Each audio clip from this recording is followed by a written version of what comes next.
Seguimos con Lavoisier. Vamos a hacer una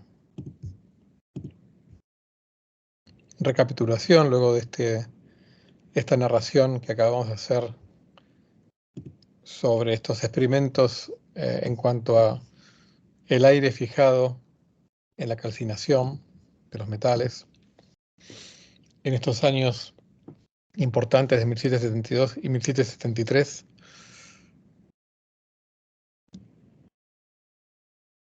Y esto que, digamos, nosotros lo conocemos como combustión, ¿no? O sea, transformarse el óxido de plomo, el ácido sulfúrico, esta combustión donde hay una unión de oxígeno con un metal, ¿no? Digamos, por más que digamos, vimos que la idea era que el aire era inerte en cuanto a estas reacciones con los metales, y estaba esta idea del flogisto, pero por otro lado, y esto, digamos, desde tiempo antes, cuando digo tiempo antes,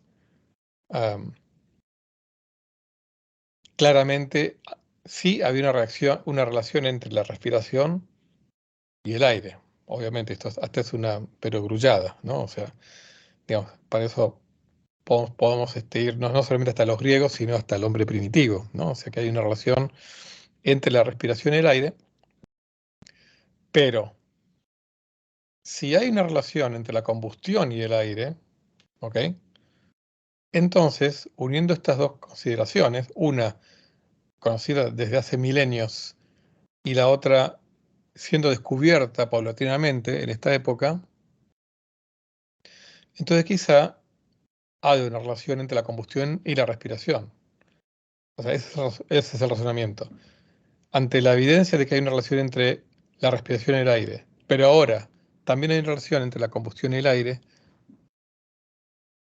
entonces quizá haya una relación entre la combustión y la respiración.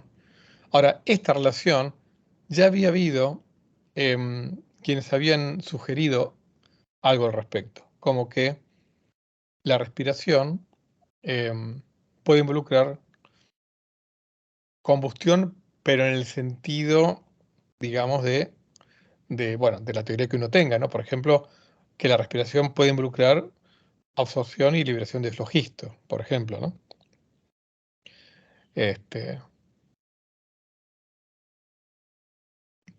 bueno, unos poquitos años después de lo que narramos antes, en 1777, Lavoisier empezó a aplicar todas estas ideas al estudio de la propia fisiología de la respiración.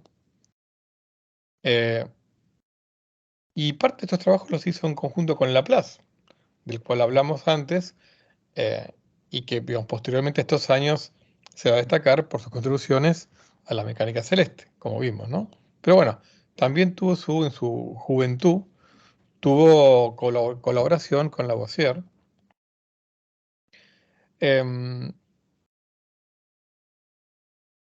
del cual surgió un término, digamos, resultó un libro de memorias científicas, llamado Sobre el calor, que esto va más allá de la respiración, ¿no? ¿Qué hicieron Lavoisier y Laplace juntos? Bueno, diseñaron un calorímetro de hielo, o sea, un aparato diseñado a medir cantidad de calor. ¿Qué tenía este calorímetro? En la capa exterior del calorímetro había nieve. Entonces, bueno, al recibir calor del proceso que fuera, la nieve se derretía para mantener una constante temperatura constante de 0 grados, donde alrededor de una capa interior que tenía hielo, ¿no? Entonces, ese hielo se mantenía a 0 grados, lo que se derretía era la nieve del exterior. Entonces, digamos, justamente midiendo digamos, esa cantidad derretida, era una forma de medir el calor liberado. Entonces, por ejemplo, midieron la cantidad de lo que hoy llamaríamos dióxido de carbono y de calor producida por un conejillo de indias vivo, ¿no? Dentro de este aparato, este, durante unas cuantas horas, 10 por ejemplo, y la compararon, ¿no? O sea, compararon esa cantidad de calor, repito, midiendo todo el tema de la nieve derretida y demás, compararon la cantidad de calor, eh, la que digamos, generaba el conejillo con la cantidad de calor producido em, carbono o carbón, ¿no? Em, que produce dióxido de carbono. Entonces, ¿qué pasa? Cuando uno quema carbono, libera dióxido de carbono. Cuando un conejillo respira, libera dióxido de carbono. Entonces, ellos podían medir la cantidad de este dióxido de carbono y también podían medir el calor. ¿Ok? Entonces, comparando, o sea, el calor asociado a la, repito, con una misma cantidad de dióxido de carbono liberado, comparando el calor liberado por el conejillo de Indias con el calor liberado por la combustión del carbón, ¿no? ¿A qué conclusión llegaron? Que la respiración es un proceso de combustión. Una combustión lenta, pero combustión al fin. ¿Mm? Por supuesto, lo que le podía tomar digamos, a este pedazo de carbón unos pocos minutos, bueno, le tomaba al conejillo de Indias 10 horas. Por eso un proceso de combustión lenta. ¿Mm? Eh, hay un artículo de Boissier titulado La respiración es donc une combustión, algo así como la respiración es una combustión, en donde registra todos estos experimentos. Bueno, acá hay una recreación, un dibujo del calorímetro que diseñaron Lavoisier y Laplace. Esto aparece en la Enciclopedia Londinense, edición 1801, la placa número 11. Es un grabado a mano, como vemos a color, por un tal Paz, que a su vez lo hizo a partir de un dibujo de un tal Henry Lascelles. Esto aparece en la sección de química del volumen 4 de la enciclopedia londinense, que también se llamaba el Diccionario Universal de Arte, Ciencias y Literatura. Este fue publicado por John Wilkes en Inglaterra, en Londres, en 1801. Bueno, acá se ve, digamos, las distintas partes, ¿no? Donde está el hielo, la nieve y demás, como después se va con recipientes alrededor para medir el gas liberado, etc. Simplemente un dato histórico. Dos escritos importantes de esta época, 1777 y 1778, son la memoria sobre la combustión y las consideraciones generales sobre la naturaleza de los ácidos. Bueno, lo mismo hizo Lavoisier con el ser humano. Midió la cantidad de oxígeno que consumía un hombre en actividad y en reposo, y demostró que cuanto más activo está el hombre, más oxígeno consume. Digamos, la conclusión definitiva fue que la combustión involucra al oxígeno. Ahora vamos a ver de qué estamos hablando cuando hablamos de oxígeno y cómo fue digamos, antes de Lavoisier ni siquiera existía la palabra oxígeno, ¿ok? Entonces, para Lavoisier quedó claro que, eh, así como la respiración involucra el oxígeno, toda combustión involucra oxígeno. Bueno, y ahora vamos a ver un poquitito cómo es esto del oxígeno, que de alguna manera eh, el oxígeno resultó ser algo bastante parecido a lo que uno llamaría un no flogisto. Entonces Entonces vamos a escribir un experimento de 1779. Dicho sea de paso, Marianne, la esposa de Lavoisier, era una excelente dibujante. Este grabado a mano lo hizo ella. Este, este dibujo fue incluido en en el famoso Tratado Elemental de Química de Lavoisier, publicado en la década de 1780.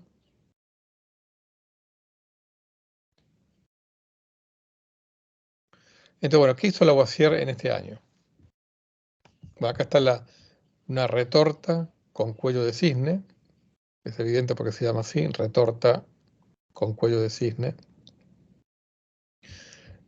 en cuyo salida está dentro de una campana de cristal. Acá hay un horno de carbón. Se calienta, bueno, concretamente, acá, primero un primer experimento, acá puso mercurio puro, lo calentó, ¿no?, con el horno este. ¿Y qué pasó? Se formó óxido de mercurio, que quedó por acá, el óxido de mercurio. Entonces, cuando ya no se formó más polvo rojo, observó que una quinta parte del aire que estaba acá, el aire está imposibilitado, digamos, acá no puede entrar aire de afuera, ¿no? Entonces, cuando ya no se formó más el polvo rojo, que sería el óxido de mercurio, entonces la ecuación notó que una quinta parte del aire se había agotado y que el gas que quedaba, ¿no?, era un gas que si uno ponía ahí un organismo vivo, se moría, no podía respirar, ni tampoco había más combustión. Por más que yo caliente el horno, el mercurio que quedaba aquí, sin ser transformado en óxido de mercurio, quedaba así, o sea, no le pasaba nada. Por lo tanto, este gas, hoy en día sabemos que este gas es el nitrógeno. Bueno, el primer nombre que le puso Lavoisier fue azote, que viene del griego. Bueno, A es desprovisto de, y zoe, vida. Perdón, acá hay un error. O sea que azote sería sin vida, es como un aire sin vida. Un aire en el cual no es posible la vida. Y un quinto, ¿no?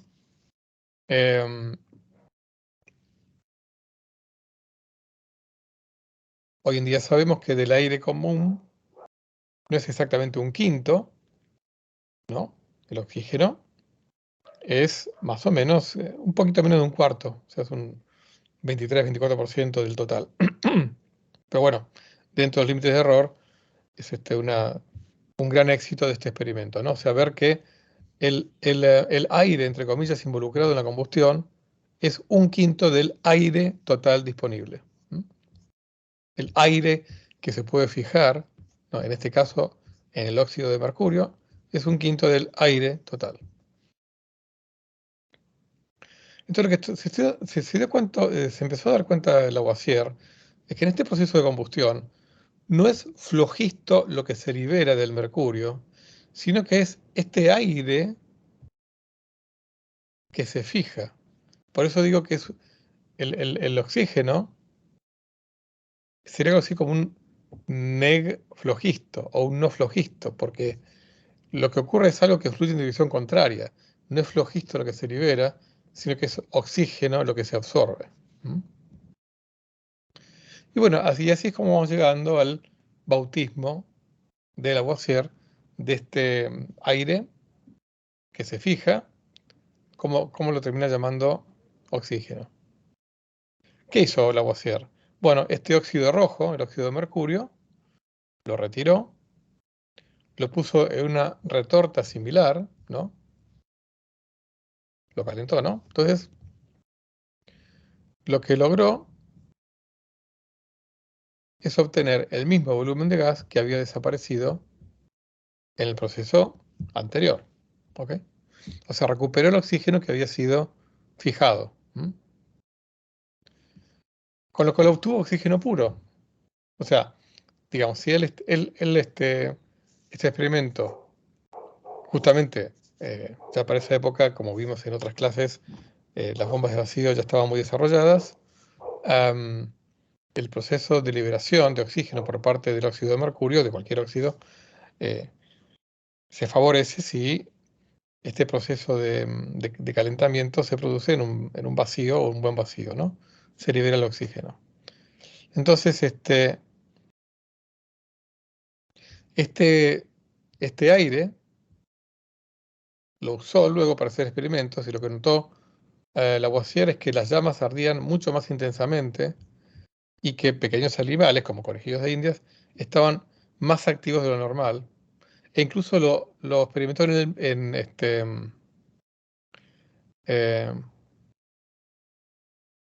eh, terminó experimentándolo en él mismo, ¿no? Bueno, estos experimentos, algunos vimos que también los había hecho Joseph Priestley, que incluso en él mismo también, y había comentado él, cómo él mismo se sentía como más despierto respirando este oxígeno puro. Nada más que Priestley lamentablemente no logró despojarse del preconcepto del flojisto.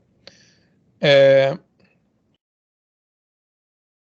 y finalmente lo que hizo fue, al mezclar este gas eh, con el... no, al mezclar este 20% con el 80% del experimento anterior, estamos simplificando, ¿no?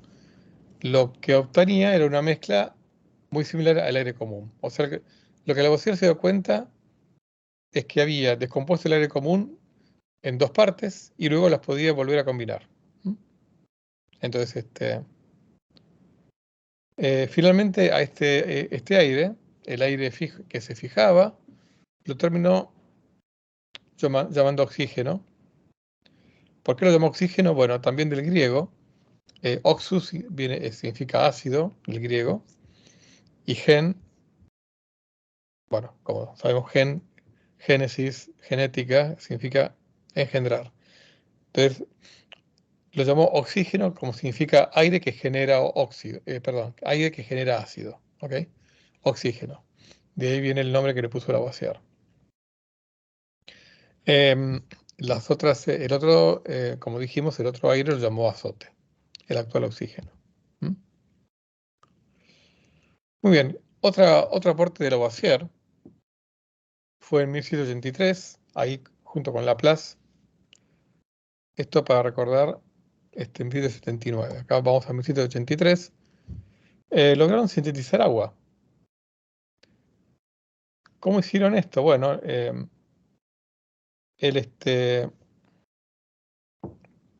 utilizando una cuba neumática, con una campana de cristal cerrada con mercurio, o sea que la campana de cristal, pongámosle acá, esta campana de cristal estaba cerrada con mercurio. Acá había mercurio en lugar de agua, ¿no? Esto permitía retener mejor los gases. ¿Por qué? Porque Lavoisier se había dado cuenta que ya sabía que el hidrógeno y el oxígeno son gases solubles en agua, con lo cual eh, si yo ponía agua, no podía discriminar la síntesis del agua de de la solución del hidrógeno y el oxígeno en agua. En cambio, lo pongo con mercurio, sí. Entonces, inyectando oxígeno e hidrógeno, vio cómo desaparecían esos gases y aparecía agua, o gotitas de agua. ¿Ok? Entonces, estas gotitas de agua que recogieron de la campana, eh, hicieron que Lavoisier, el 25 de junio de ese año 1783, escribiera: si quemamos un poco menos de 2 partes de aire inflamable acuoso y una parte de aire vital bajo una campana, suponiendo que ambos sean totalmente puros, la suma total de los dos aires se absorberá y en la superficie del mercurio nos encontraremos con una cantidad de agua de un peso equivalente al de los dos aires empleados.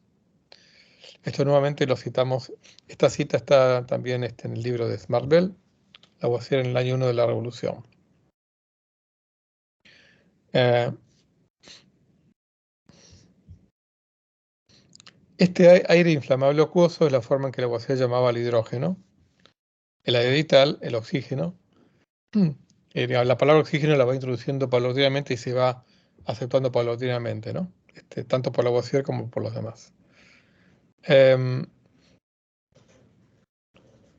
con lo cual, todo esto, ¿qué lo llevó a concluir a Lavoisier? Que el agua no es un elemento. A diferencia de lo que había dicho Empédocles, ¿no? Y que habían dicho Platón, Aristóteles y muchos posteriormente, el agua no es un elemento, sino el agua se compone de dos gases. O sea, fíjense lo revolucionario de este pensamiento. El agua se compone de dos gases. O sea que dos gases combinados pueden transformarse en algo que es a la misma temperatura un líquido. El agua.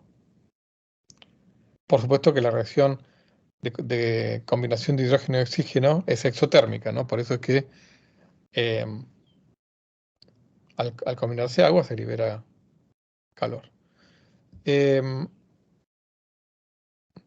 Para quien quiera mayores detalles sobre toda esta parte, ¿no? de los experimentos de Lavoisier, hay un artículo de 1924 de Jan Golinsky, apareció en la revista Osiris,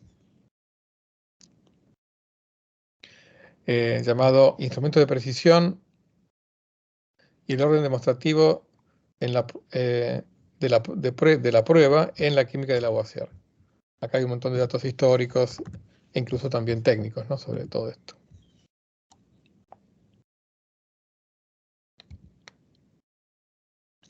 Bueno, quizá como consecuencia de todos estos descubrimientos, Lavoisier enuncia algo que, como vimos, un montón de griegos y personas habían enunciado también, ¿no? Que es el principio de conservación de. Vimos que había griegos que habían introducido el principio de conservación del movimiento, ¿no? Sobre todo los atomistas, hasta el propio Aristóteles. Pero acá Lavoisier formula un principio que es el principio de conservación de la masa, pero con un fuerte respaldo experimental. Y fue así lo que hizo Lavoisier. O sea, para Lavoisier enunció que la cantidad de materia siempre es la misma al final y al comienzo de la reacción.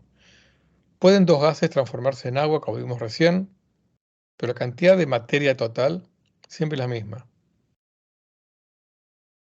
Eh, por ejemplo, al ver al agua como un compuesto de hidrógeno y de oxígeno, entonces explicaba claramente por qué cuando se disuelven metales en ácidos, ¿eh? Se produce este aire inflamable, que es el hidrógeno, producto de la descomposición del agua, al sumergir estos metales en los ácidos. Y por otro lado, la reducción de calces. Calces es la palabra genérica para estas sustancias calcinadas. Cuando se reducen por aire inflamable, o sea, cuando se combina un gas de cal con oxígeno y se forma agua, eh,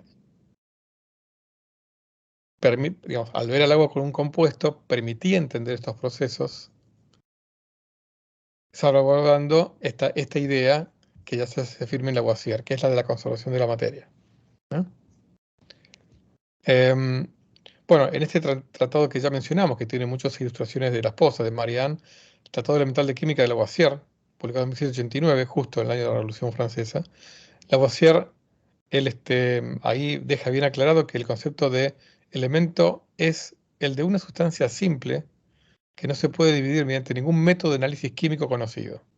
Ahí introduce Lavoisier el concepto de elemento, el concepto moderno de elemento, y no el de tierra, agua, aire y fuego, ¿no? Elemento para Lavoisier es toda sustancia, valga la redundancia, toda sustancia simple, que no se puede dividir mediante ninguna reacción química, digamos, mediante ningún método de análisis químico conocido. Entonces, con esta idea de elementos, y diciendo qué es elemento y qué es no, elabora en este tratado su teoría de formación de compuestos. Bueno, en este mismo año también efectúa em, experimentos sobre la fermentación del alcohol, o sea, alcohólica, perdón, no del alcohol, alcohólica. Em, Acá hizo un juego de palabras entre el título de un conocido álbum del grupo británico Led Zeppelin y el principio de Lavoisier.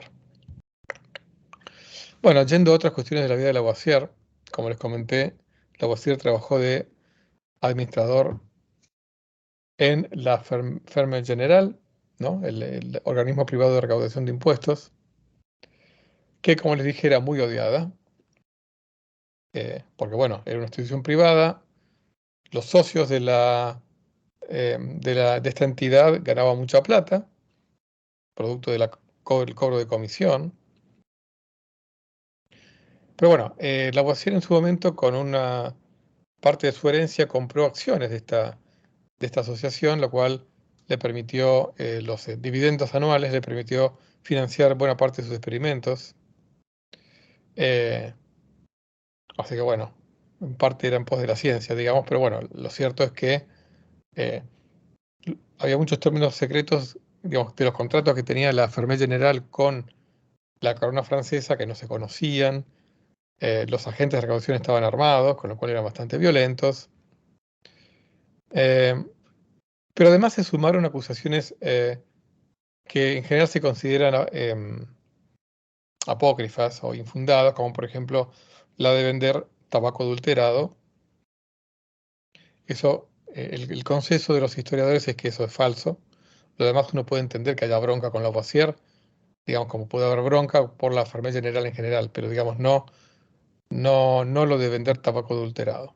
Pero bueno, lamentablemente eh, el proceso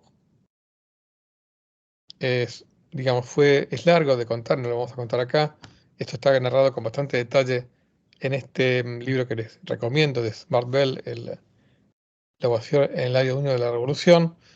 Es más, Lavoisier nunca, digamos, no podía concebir que fuera uno de los que cayera en desgracia, porque él siempre estuvo, digamos, al margen en el sentido de que para él lo importante era mejorar la organización política y económica de Francia desde un punto de vista científico, tanto durante la monarquía como después, luego de la Revolución. Siguió teniendo cargos importantes, como les dije, en el año 90, 91, 92, ya después de la Revolución. Lo que pasa es que ya en el año 93, 92, 93, se afianza el periodo del terror, donde muchos cientos de dirigentes caen bajo la guillotina, y lamentablemente el Lavoisier también cae el 8 de mayo de 1794, tenía 50 años y tenía todavía muchos años por delante que podía haber contribuido a la ciencia. De hecho, Lagrange al día siguiente dijo, eh, ha bastado un instante para cortarle la cabeza, pero Francia necesitará un siglo para que aparezca otra que se le pueda comparar, ¿no? Así que, bueno, lamentablemente, eh, así es como terminó sus días Lavoisier. Pero bueno, realmente merece un lugar importante en la historia de la ciencia y por eso le hemos dedicado todas todos estos minutos a él, ¿no? Así bueno, hasta acá con Lavoisier.